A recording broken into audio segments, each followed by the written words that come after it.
In the summer of 1943, when the world was torn apart by the greatest war in human history, a young woman named Sarah Mitchell stood at the edge of a bombed-out village in Italy, her hands trembling, not from fear, but from determination.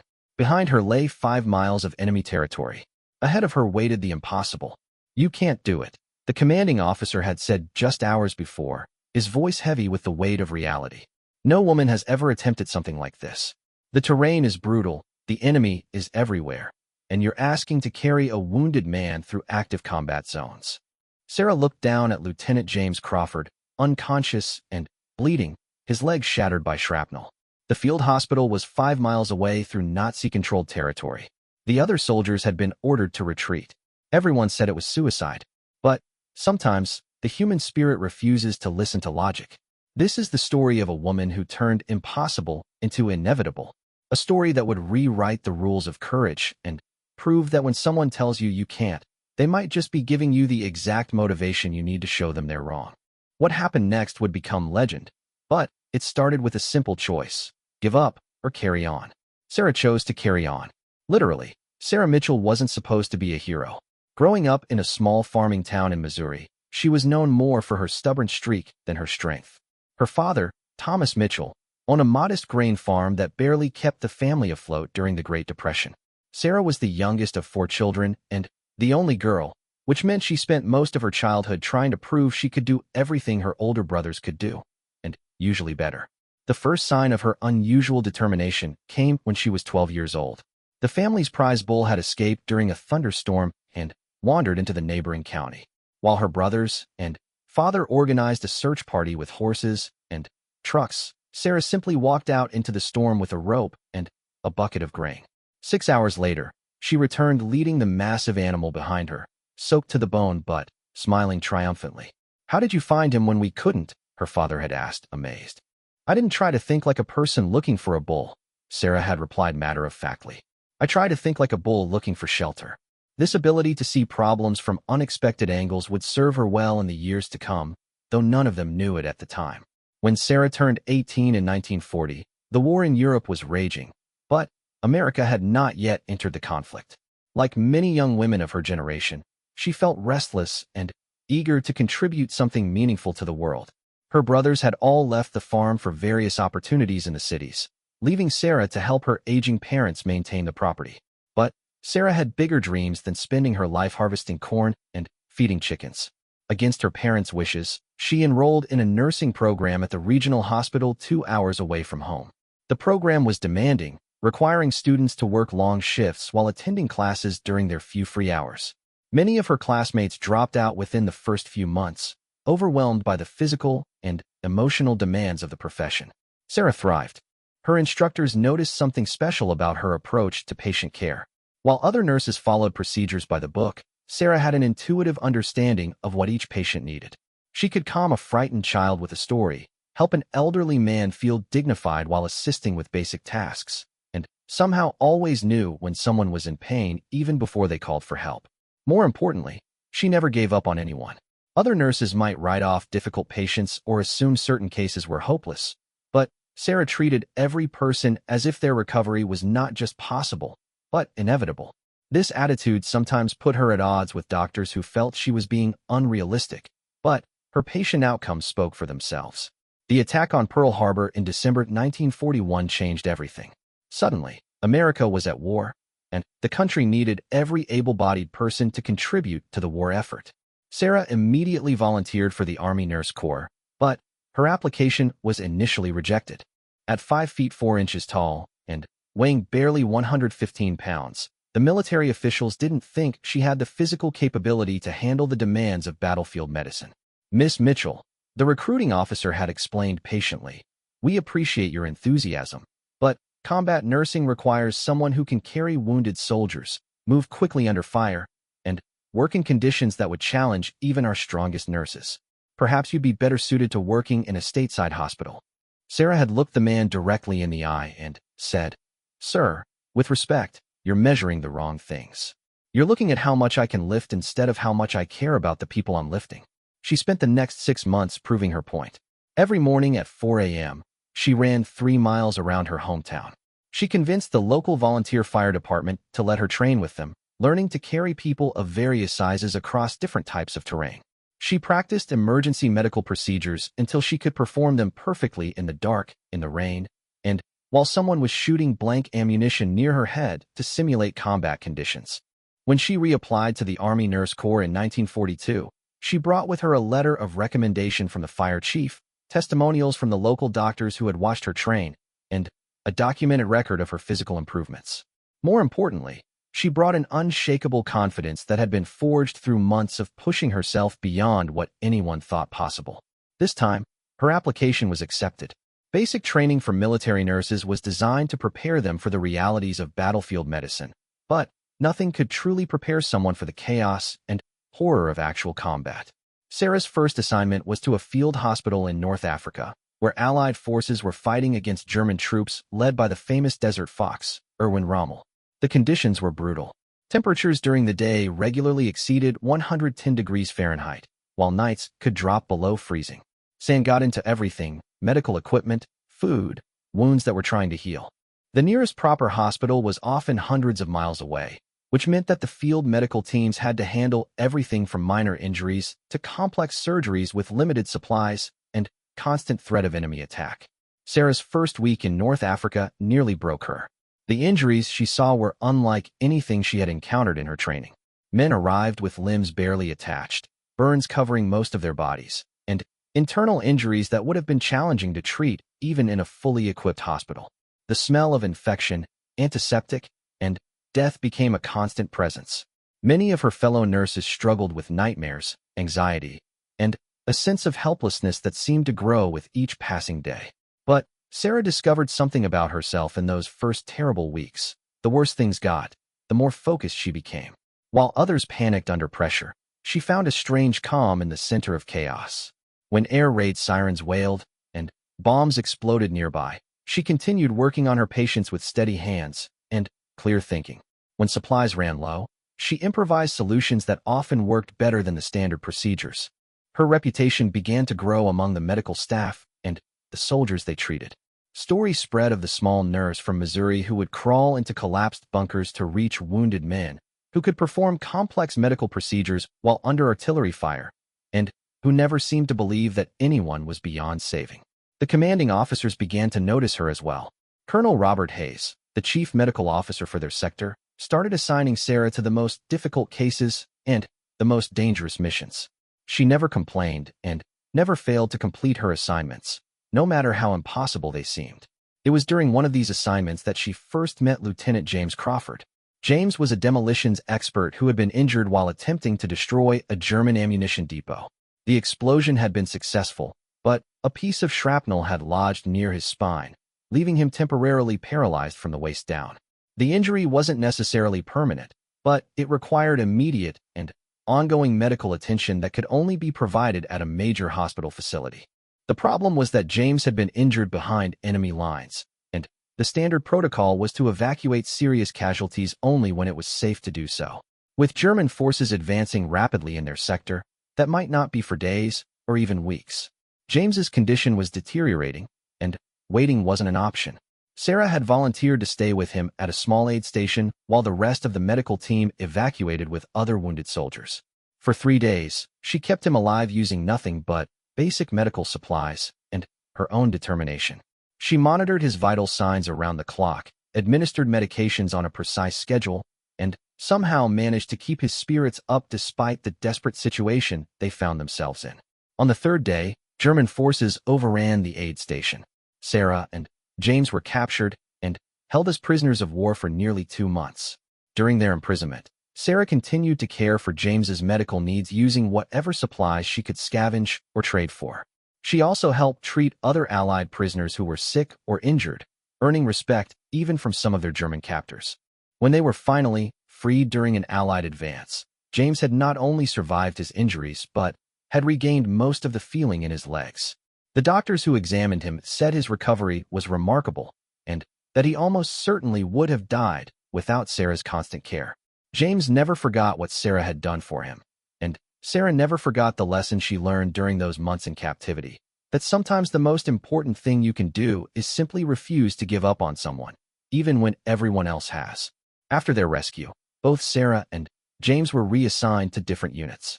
James returned to active duty with an engineering corps, while Sarah was promoted and assigned to work with mobile medical units that operated closer to the front lines.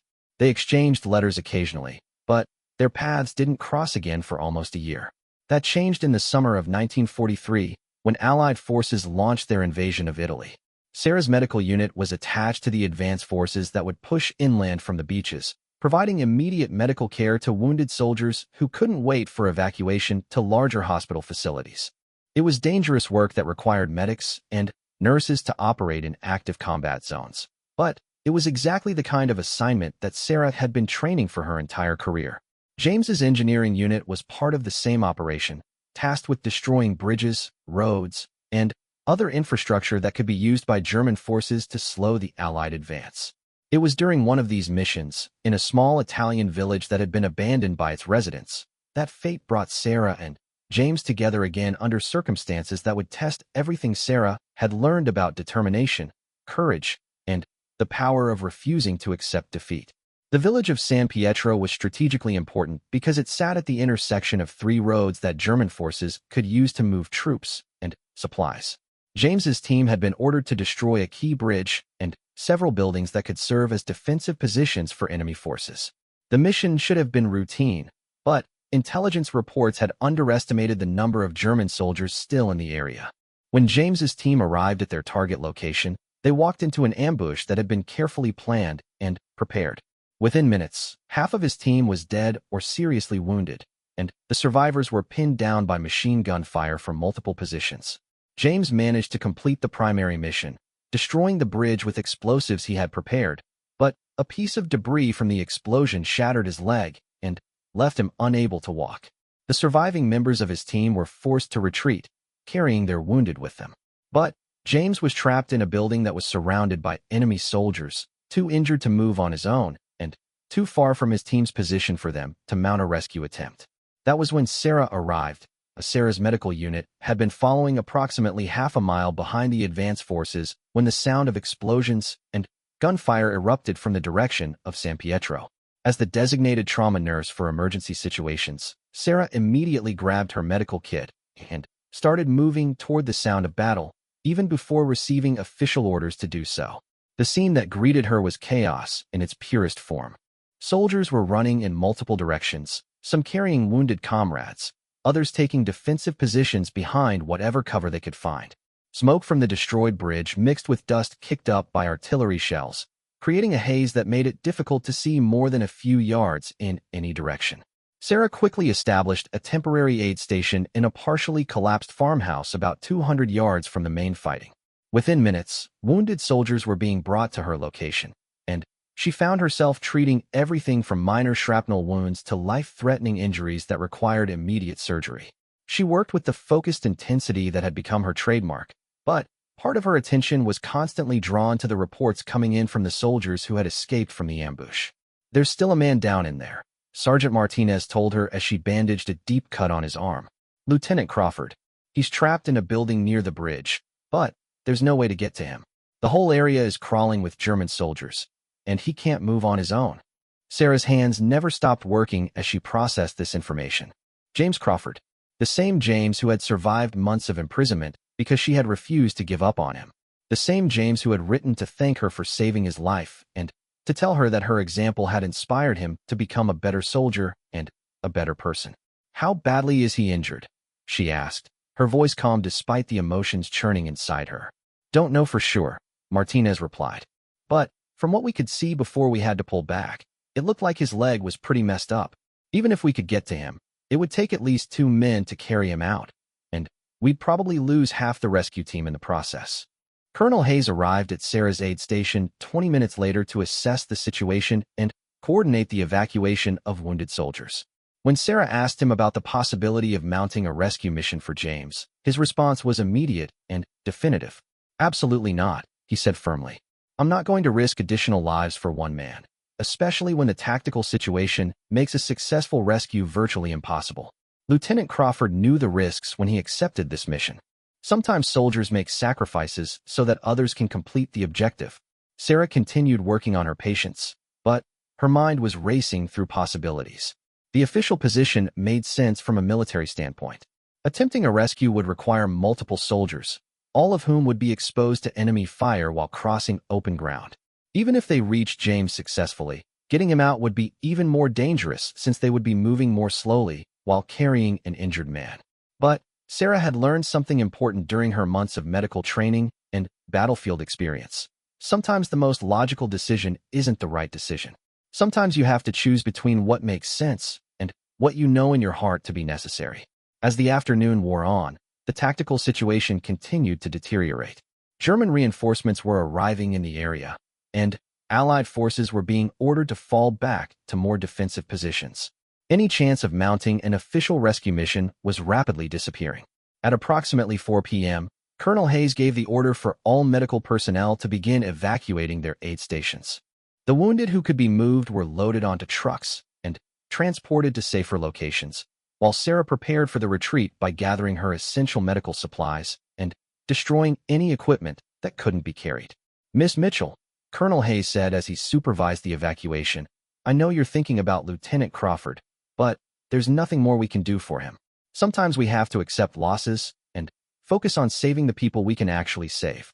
Sarah nodded and continued packing her supplies. But as the colonel walked away to coordinate other aspects of the retreat, she made a decision that would define the rest of her life. Instead of loading her medical kit onto the evacuation truck, she hid it behind a pile of rubble near the aid station. Instead of boarding the truck with the other medical personnel, she slipped away from the group and began moving in the direction of San Pietro. By the time anyone realized she was missing, Sarah was already halfway to the village. The route to James's location required crossing nearly a mile of open terrain that was now firmly under German control. Sarah had studied the area carefully during the day, noting the positions of enemy soldiers and identifying potential routes that might provide some cover from observation and gunfire. She moved slowly and carefully, taking advantage of every piece of available cover. Abandoned farm equipment, stone walls, and shell craters provided hiding places as she worked her way closer to the village. The heavy medical pack on her back made movement more difficult, but she had practiced carrying similar loads during her training in Missouri, and her muscles had adapted to the weight. The most dangerous part of the journey was crossing the main road that led into San Pietro. German patrols used this road regularly, and there was a section of approximately 50 yards where anyone crossing would be completely exposed. Sarah waited in a drainage ditch for nearly an hour, timing the patrol patterns and looking for the longest gap between enemy movements. When her opportunity finally came, she sprinted across the road with a speed that surprised even her. Months of combat conditioning had transformed her body, building endurance and explosive strength that her younger self could never have imagined possessing. She reached the cover of a stone wall on the far side of the road without being detected. From that position, she could see the building where James was trapped. It was a two-story structure that had once been someone's home, but artillery fire had collapsed most of the upper level and left gaping holes in the walls. German soldiers had established a machine gun position in a building directly across the street, and at least 2 other positions were visible from Sarah's vantage point. Any conventional rescue attempt would indeed be suicidal. But Sarah wasn't planning a conventional rescue. She spent another hour carefully observing the enemy positions and noting patterns in their behavior. The machine gun team rotated shifts every 2 hours. The patrol that walked through the area followed a predictable route that took them away from James's building for approximately 10 minutes at a time. Most importantly, there was a section of collapsed wall that provided a concealed route to the back of the building where James was located. As darkness began to fall, Sarah made her move. She worked her way along the collapsed wall, moving inch by inch to avoid making any sound that might alert the German soldiers. When she reached the building, she found a hole in the back wall that was just large enough for a person to crawl through. Inside, she found James exactly where the intelligence reports had indicated. He was conscious but obviously in severe pain, and his left leg was badly mangled. He looked up in disbelief when Sarah emerged from the hole in the wall. "Sarah, what the hell are you doing here?" he whispered. "Getting you out of here," she replied quietly, immediately beginning to examine his injuries. The damage was worse than she had hoped, but not as bad as she had feared. The leg was definitely broken in multiple places, and he had lost a significant amount of blood, but his vital signs were stable, and there didn't appear to be any internal bleeding. With proper treatment, He would recover completely, but he needed medical attention soon. Sarah, you need to get out of here, James said urgently. There are German soldiers everywhere. Even if you could somehow get me out of this building, I can't walk. You'd have to carry me, and there's no way you could make it 5 miles while carrying a grown man. Sarah was already preparing medications and bandages from her medical kit. James, she said calmly, do you remember what you told me in your letter after we were rescued from that prison camp? What are you talking about? You said that watching me refuse to give up on you taught you that most of the limits we think exist are just in our minds. You said I showed you that impossible is usually just another word for difficult. James stared at her as understanding dawned in his eyes. Sarah, this is different. This isn't just difficult. This is actually impossible. Sarah finished bandaging his leg and began preparing a makeshift stretcher using materials she found in the ruins of the building. James, do you trust me? Of course I trust you, but then stop telling me what I can't do and help me figure out how we're going to do it. For the next hour, they worked together to plan their escape route and prepare for the journey ahead. Sarah had studied maps of the area and identified a route that would minimize their exposure to enemy patrols while taking advantage of natural cover features. The route was longer than a direct path, adding almost 2 miles to the total distance, but it offered their best chance of avoiding detection.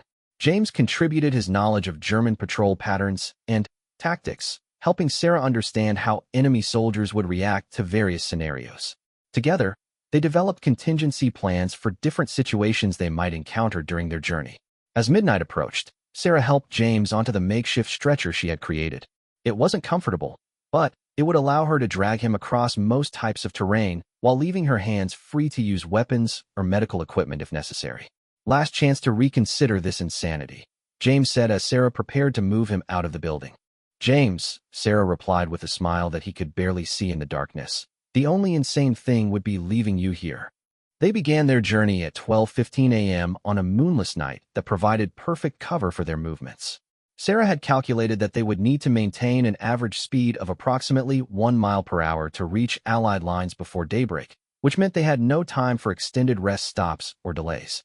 The first mile was the most dangerous, as they had to navigate through areas where German soldiers were actively patrolling. Sarah moved with a patient stealth that she had developed during her months of combat experience, stopping frequently to listen for sounds that might indicate enemy movement nearby.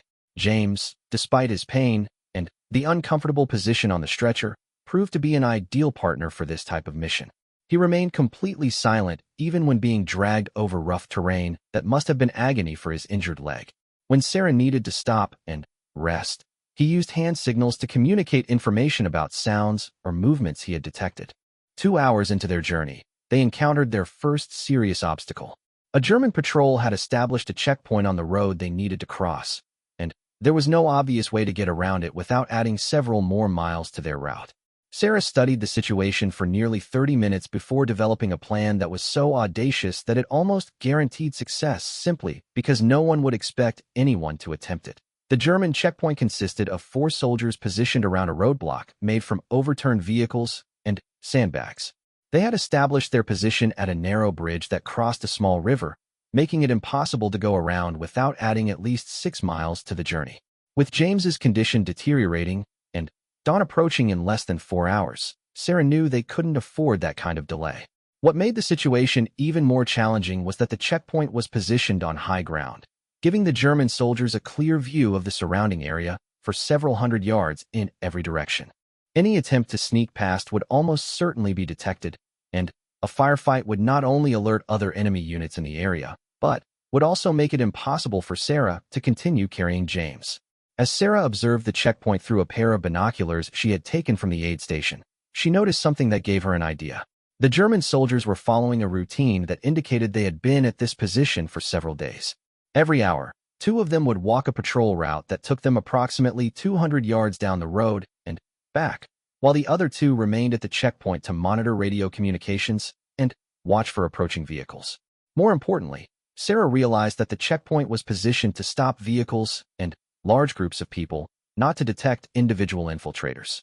The soldiers were focused on the road and the obvious approaches to their position, but they weren't paying much attention to the area directly beneath the bridge where the river flowed. Sarah's plan was simple in concept, but extremely dangerous in execution. She would wait for the patrol to begin their hourly walk, then carry James down into the river and wade underneath the bridge to the other side. The water would muffle any sounds they made, and the bridge structure would hide them from observation. If they moved quickly and quietly, they could be across and back into cover before the patrol returned. The plan had several obvious flaws. The river was cold and moving fast enough to make walking difficult, especially while carrying a wounded man. James's injuries meant that getting him wet could lead to infection or hypothermia. Most critically, if they were discovered while in the water, they would have no cover and no way to fight back effectively. But, as Sarah had learned throughout her military career, sometimes the choice isn't between a good plan and a bad plan. Sometimes the choice is between a dangerous plan and no plan at all. When she explained her idea to James, his first reaction was to shake his head in disbelief. "Sarah, that water has to be freezing. And if we get caught in the middle of the river, we'll be sitting ducks. Do you have a better idea?" Sarah asked quietly. James was silent for several minutes, considering their options. Finally, he nodded reluctantly. "Okay, but if this goes wrong, I want you to leave me and save yourself. Promise me that." "I promise I'll do whatever it takes to get both of us out of here alive," Sarah replied, which wasn't exactly what James had asked for but was the only promise she was willing to make. They waited until the next patrol began their hourly walk. Then, Sarah carefully moved James down the embankment toward the river. The terrain was steep and covered with loose rocks that threatened to create noise with every step. Sarah had to move extremely slowly, testing each foothold before putting her full weight on it. The water was even colder than they had expected. Within seconds of entering the river, Sarah could feel the shock of the temperature affecting her ability to think clearly. James, who was already weakened by his injuries and blood loss, immediately began shivering uncontrollably. Sarah had anticipated this problem and had prepared by creating a waterproof covering for James using materials from her medical kit. It wasn't perfect, but it would keep his core body temperature from dropping too quickly and would protect his bandages from getting completely soaked. Moving through the water while carrying James was like trying to walk through thick mud while balancing a heavy, awkward load. The current was stronger than it had appeared from above, and the rocky bottom of the river was slippery and uneven. Several times, Sarah nearly lost her footing and had to grab onto the bridge supports to keep from falling. The distance under the bridge was only about 30 yards, but it took them nearly 15 minutes to cross. Every step was a careful calculation of balance, strength, and stealth. Sarah had to constantly adjust her grip on the stretcher to compensate for the movement of the water and the shifting weight of James's body. Halfway across, they heard voices from the checkpoint above them. The patrol had returned, and the soldiers were discussing something in German. Sarah couldn't understand the words, but the tone suggested they might have noticed something unusual. She and James froze in position, standing waist-deep in the icy water beneath the bridge, barely breathing as they waited to see if they had been discovered. For what felt like hours, but was probably only minutes, they listened to the German voices above them. Sarah's legs were beginning to cramp from the cold and the effort of maintaining her position in the moving water, but she didn't dare shift her weight for fear of making a sound that would give away their location. Finally, the voices faded as the soldiers returned to their normal positions. Sarah and James continued their crossing, moving even more carefully than before. When they finally reached the far side of the river and climbed back onto dry land, both of them were exhausted and shaking from the cold, but they had successfully passed the most dangerous obstacle on their route. Sarah immediately began treating James for the early stages of hypothermia, while also checking his bandages to make sure his wounds hadn't been compromised by the water exposure.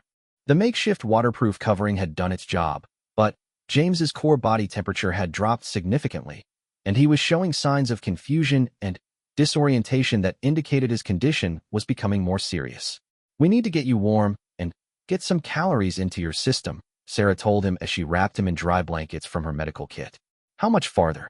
James asked, his teeth chattering so violently that he could barely speak clearly. Sarah checked her compass and estimated their position based on landmarks she could see in the darkness. They had covered approximately 3 miles, which meant they still had at least 2 miles to go before reaching Allied lines. With James's condition worsening and less than 2 hours remaining before dawn, she knew they were running out of time. "We're going to make it," she told James firmly, as much to convince herself as to reassure him. "But we need to pick up the pace." The next section of their route took them through an abandoned farmland area that provided good concealment, but was extremely difficult to traverse while pulling a stretcher. The fields had been churned up by artillery fire and tank movement, creating a landscape of mud, shell craters, and debris that seemed designed to trap anyone trying to move across it. Sarah's physical conditioning, which had seemed adequate for normal battlefield nursing duties, was being tested beyond anything she had previously experienced. The constant effort of pulling James's weight across uneven terrain was exhausting muscles she didn't even know she had. Her shoulders ached from the straps of the stretcher, her legs burned from the effort of maintaining balance while climbing in and out of shell craters, and her hands were developing painful blisters despite the gloves she wore. But more challenging than the physical demands was the mental pressure of knowing that James's survival depended entirely on her ability to continue moving forward. Every time she felt like she needed to stop and rest, she looked back at his pale face and remembered all the people who had told her she couldn't do this. Every time her muscles screamed for relief, she thought about the promise she had made to herself years ago that she would never give up on someone who needed her help. James, despite his deteriorating condition, seemed to understand what Sarah was going through. During the brief moments when they did stop to rest, he used whatever energy he had to encourage her and remind her how much progress they had already made. "Sarah, what you're doing is impossible," he said during one of their rest stops. "But you're doing it anyway. That makes you the most remarkable person I've ever known." "Save your strength," Sarah replied. But she was grateful for his words. The encouragement helped her find reserves of energy and determination that she didn't know she possessed. As they entered the final mile of their journey, the sky began to show the first faint hints of dawn on the horizon. Sarah knew that daylight would make them visible to any German patrols in the area, but it would also allow her to see the terrain more clearly and navigate more efficiently. The final stretch of their route took them along a series of ridgelines that provided natural concealment, but required significant climbing. Sarah had to be especially careful during this section because a fall could not only injure both of them, but could also send them rolling down steep slopes that would be difficult or impossible to climb back up. It was during this final phase of their journey that they encountered their last major obstacle. As Sarah crested a small hill that should have given them a clear view of Allied positions, she instead found herself looking down at a German artillery unit that had moved into the area during the night. The artillery position was directly between them and safety, and there was no obvious way around it. The guns were positioned to fire on Allied forces that were probably less than a mile away, which meant that Sarah and James were caught in the gap between the two armies at the moment when the shooting was about to begin. As if to emphasize the danger of their situation, Sarah heard the distinctive whistle of incoming artillery shells, followed by the thunderous explosions as Allied guns began returning fire on the German position below them. Within minutes, the entire area had become an active battlefield with shells flying in both directions and soldiers from both armies taking whatever cover they could find. Sarah realized that their only chance was to use the chaos of the artillery duel as cover for their final approach to Allied lines. It was extremely dangerous because incoming shells could land anywhere, but it was also an opportunity because the German soldiers would be focused on their guns and taking cover rather than watching for infiltrators. She explained the situation to James, who understood immediately what they needed to do. "When the next barrage starts, we move," Sarah said. "We'll use the noise and smoke as cover to get past their position." "Sarah," James said urgently, "if we don't make it, I want you to know that what you've done tonight has been the most courageous thing I've ever witnessed. You've already proven that everyone who said you couldn't do this was wrong." "We're going to make it," Sarah replied with absolute certainty. "And when we do, you're going to help me prove them wrong about a lot of other things too." The next Allied barrage began 30 seconds later, and Sarah began pulling James toward the safety that lay just beyond the German artillery position. The artillery barrage that began at 5:47 a.m. was unlike anything Sarah had experienced during her months of combat duty. The sound was not just heard but felt as a physical force that seemed to shake the earth beneath them and press against their bodies with each explosion. The air filled with smoke, dust, and the acrid smell of cordite, creating a fog that reduced visibility to just a few yards in any direction. Sarah waited for the intensity of the barrage to reach its peak, then began moving down the slope toward the German artillery position. The noise was so overwhelming that she could have driven a truck through the area without being heard above the chaos of battle. But The same explosions that masked their movement also created new dangers with every shell that landed nearby.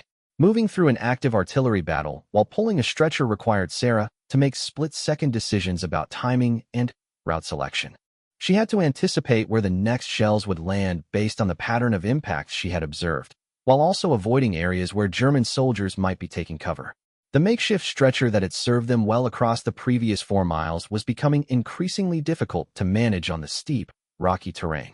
The constant jarring motion was obviously causing James additional pain, but there was no way to move more smoothly without sacrificing speed, and speed was now their most important asset. Halfway down the slope, Sarah heard a sound that made her blood run cold, the distinctive whistle of an incoming shell that was going to land very close to their position. She had perhaps 2 seconds to react before the explosion would either kill them both or leave them exposed and wounded in the middle of a battlefield. Without thinking, Sarah threw herself forward, covering James's body with her own just as the shell exploded approximately 20 yards to their left.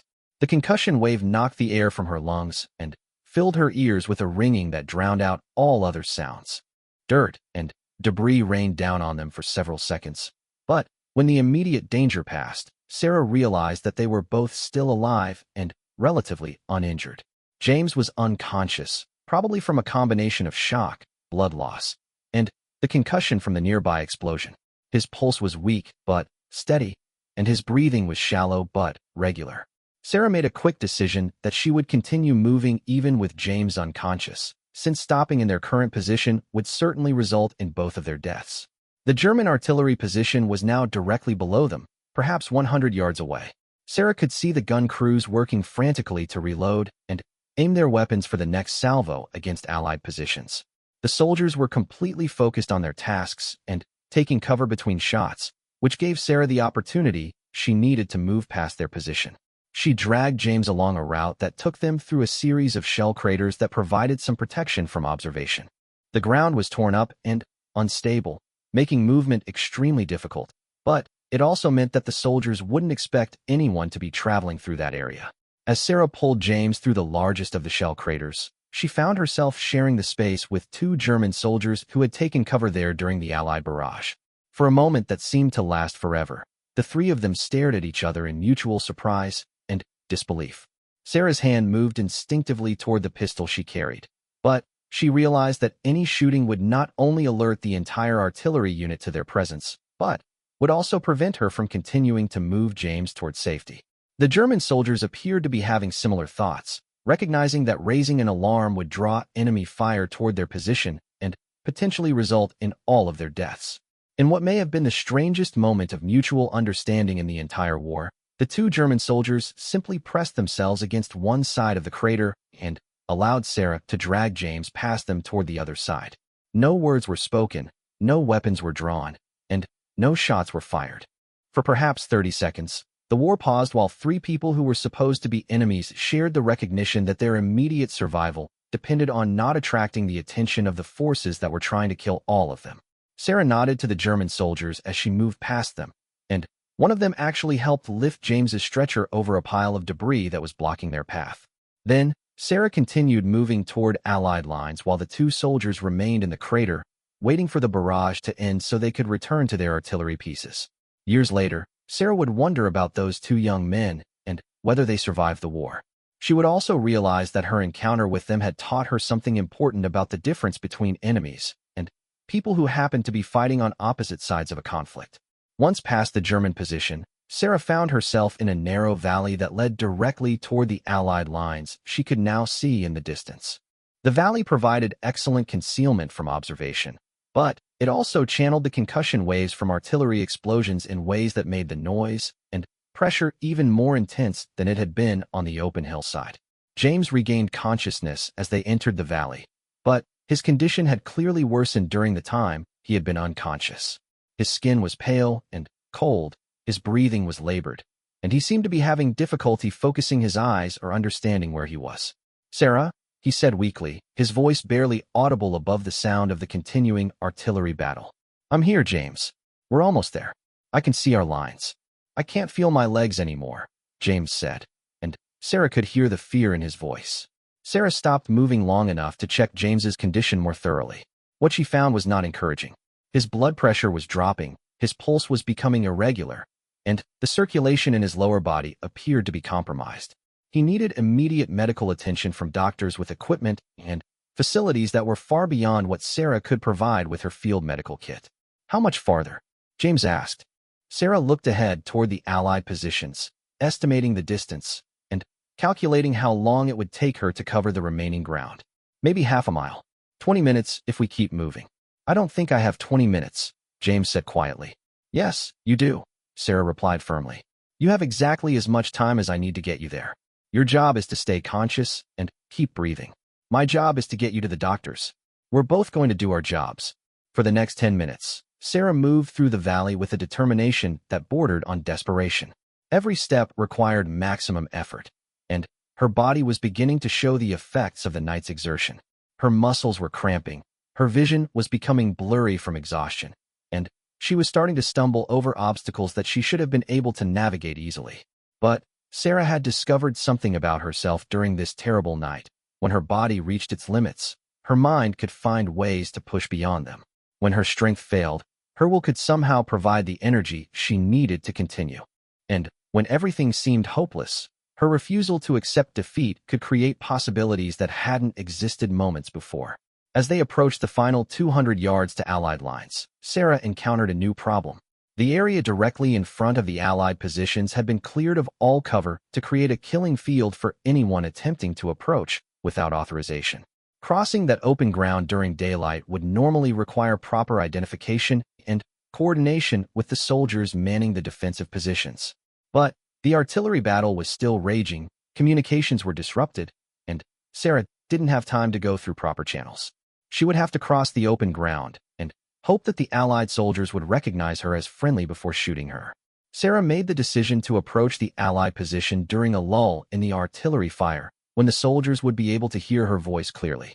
She began shouting her identification while still 100 yards away from the nearest defensive position. American nurse. American nurse with wounded soldier. Don't shoot. American nurse. The response came immediately. Stop where you are. Identify yourself. Nurse Sarah Mitchell, Army Medical Corps.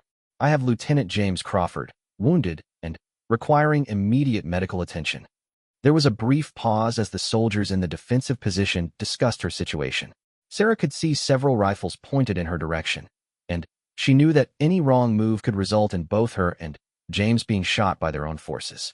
Approach slowly with your hands visible. Any sudden movements, and we'll fire. Sarah began the final approach to Allied lines, pulling James behind her while keeping her hands as visible as possible. The last 100 yards seemed to take forever, but finally, she was close enough for the Allied soldiers to see clearly that she was indeed an American nurse with a wounded soldier. Medic, the soldier in charge of the defensive position shouted. We need a medic over here right now. Within minutes, Sarah was surrounded by medical personnel who took charge of James's care and began the process of stabilizing his condition for transport to a field hospital. As they worked on James, Sarah finally allowed herself to collapse from exhaustion, but she remained conscious long enough to see James being loaded onto a proper medical stretcher and transported toward the aid station. Colonel Hayes arrived at the position shortly after Sarah, and James had been brought through the lines. His expression when he saw Sarah was a mixture of anger, amazement, and grudging respect. Miss Mitchell, he said as medical personnel checked Sarah for injuries, what you did tonight was a direct violation of orders and military protocol. It was also probably the most remarkable thing I've witnessed in 30 years of military service. Sarah was too exhausted to respond, but she managed to smile as she heard the colonel continue speaking. Lieutenant Crawford is going to survive because of what you did. The doctors say he'll make a full recovery and return to active duty within a few months. You carried a grown man 5 miles through enemy territory and active combat zones, which everyone said was impossible. As Sarah was being transported to the medical facility for her own evaluation and treatment, she reflected on the events of the past 8 hours. She had proven to herself and everyone else that the word impossible was often just a limitation that people accepted without testing. She had demonstrated that physical strength could be less important than mental determination, and that sometimes the most important thing you can do is simply refuse to give up. But more than anything else, she had learned that when people tell you you can't do something, they might be giving you the exact motivation you need to prove them wrong. The story of Sarah Mitchell's incredible rescue mission spread through the Allied forces in Italy within days of the event. At first, many soldiers refused to believe the reports, assuming they were exaggerated or entirely fictional. The idea that a nurse weighing barely 115 pounds could carry a wounded soldier 5 miles through enemy territory seemed beyond the realm of possibility. But the evidence was undeniable. James Crawford was alive and recovering in a field hospital when military protocol said he should have been dead or captured. Multiple soldiers had witnessed Sarah's departure from the evacuation site and her arrival at Allied lines 8 hours later with James in tow. Most convincingly, German radio intercepts confirmed unusual activity in the San Pietro area during the night, including reports of possible infiltrators that had caused confusion among enemy units. Within a week of the rescue, Sarah found herself summoned to a meeting with General Mark Clark, the commanding officer of all Allied forces in Italy. She expected to face disciplinary action for disobeying direct orders and endangering military personnel through unauthorized action. Instead, she found herself receiving a commendation for extraordinary valor and being asked to help develop new protocols for battlefield medical rescue operations. "Miss Mitchell," General Clark told her during their meeting, "what you accomplished has forced us to reconsider some of our assumptions about what's possible under combat conditions. We're establishing a new unit that will specialize in high-risk medical rescues, and we want you to help train the personnel." The new unit, which became known as the Combat Medical Recovery Team, revolutionized battlefield medicine and saved hundreds of lives during the remainder of the war. Sarah's techniques for moving wounded soldiers across difficult terrain while avoiding enemy detection became standard training for combat medics, and her philosophy of refusing to accept impossible as a final answer influenced military medical doctrine for decades. But the impact of Sarah's actions extended far beyond military applications. The story of her rescue mission was covered extensively in newspapers back home, and she became a symbol of American determination and courage during some of the darkest days of the war. Young women across the country began volunteering for military service in record numbers, many citing Sarah's example as inspiration. Sarah herself was reluctant to embrace her role as a public figure. In interviews with reporters, she consistently emphasized that her actions were simply the result of training, preparation, and refusing to give up when faced with difficulty. She downplayed the physical demands of the rescue and instead focused on the importance of mental determination and proper preparation. "People keep calling what I did impossible," she told one reporter. "But impossible is just a word we use when we haven't figured out how to do something yet. If I had accepted that word as final, James would be dead right now." Sometimes the most important thing you can do is ignore the word impossible and focus on the words, "let's try." James Crawford's recovery was indeed complete, and he returned to active duty 3 months after the rescue. He and Sarah remained close friends throughout the remainder of the war, and James often spoke publicly about how Sarah's example had changed his understanding of human potential and determination. "Sarah didn't just save my life that night," James said during a speaking engagement after the war. "She proved something that everyone needs to understand. The biggest limitations we face are usually the ones we accept without testing. When someone tells you that you can't do something, your first question should be says who, and your second question should be wanna bet." After the war ended, Sarah returned to civilian life and continued her career in nursing. She used her military experience and the recognition she had gained to advocate for improved medical training and better support for veterans dealing with physical and psychological injuries from their service. She also became involved in programs designed to encourage young women to pursue careers in fields where they were traditionally underrepresented. Sarah's speaking engagements at high schools and colleges across the country often focused on the importance of questioning assumptions about what different people could or couldn't accomplish. "When I was growing up," she would tell audiences, "people assumed that small women couldn't do physically demanding work. When I applied to military nursing school, people assumed I wasn't strong enough for battlefield medicine. When I volunteered to rescue James, people assumed it was impossible for anyone to make that journey, much less a woman carrying a wounded man. But here's what I learned. Most of the time when people tell you something is impossible, they're really telling you that they've never seen it done before. That's very different from it actually being impossible. The difference between those two things is usually just someone willing to try." Sarah's influence extended to her own family as well. She married a fellow veteran named Robert Chun in 1947, and they had 3 children together. All 3 of their children grew up hearing stories about their mother's wartime experiences, and all 3 went on to careers where they challenged conventional assumptions about what different people could achieve. Their eldest daughter became one of the first female engineers to work in the aerospace industry. Their son became a civil rights lawyer who specialized in cases involving discrimination and equal opportunity. Their youngest daughter became a physician who pioneered new surgical techniques that other doctors had initially dismissed as too risky or complex. Mom taught us that when someone says you can't do that, what they're really saying is, I don't know how to do that, her eldest daughter later recalled. She showed us that those are 2 completely different statements, and that the second one is just an invitation to figure out a solution.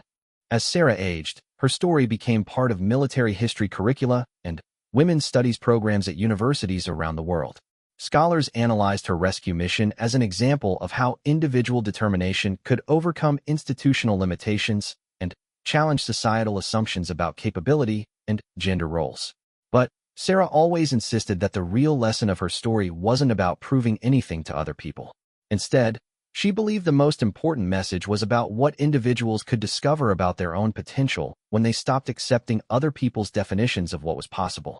I didn't carry James 5 miles to prove that women could do things people said we couldn't do, she explained during a television interview in 1975. I carried him 5 miles because I believed he deserved every chance to survive, and I wasn't willing to let other people's limitations become my limitations. The night I rescued James, I discovered something important about myself. I was capable of far more than I had ever imagined. But that's not unique to me. Every person has reserves of strength, determination, and capability that they've never tested. Most people never discover what they're truly capable of because they accept other people's assumptions about what's possible. Sarah's influence on military medical training continued long after her active service ended. The techniques and protocols she developed were refined and improved over the decades, but they remained fundamentally based on her core insight that creative problem-solving and determined effort could often overcome obstacles that appeared insurmountable. During the Korean War, Vietnam War, and subsequent conflicts, medics trained using Sarah's methods saved thousands of lives in situations that previous generations of military medical personnel would have considered hopeless. Her emphasis on refusing to accept initial limitations and constantly seeking alternative solutions became a cornerstone of modern combat medicine. In 1985, Sarah was awarded the Congressional Gold Medal in recognition of her contributions to military medicine and her role in inspiring generations of Americans to challenge assumptions about human potential. During the award ceremony, she was introduced by James Crawford, who had become a successful engineer and remained one of her closest friends. 42 years ago, James told the audience, Sarah Mitchell proved that a 115-pound nurse could carry a 180-pound soldier 5 miles through enemy territory. But that's not really what made her remarkable. What made her remarkable was that she refused to let anyone else tell her what she couldn't do, including herself. The night Sarah saved my life, she didn't just prove that everyone who said, you can't do it was wrong. She proved that the phrase you can't do it is almost always just the starting point for figuring out how you actually can do it. Sarah passed away in 1994 at the age of 72, surrounded by her family and many of the people whose lives had been influenced by her example.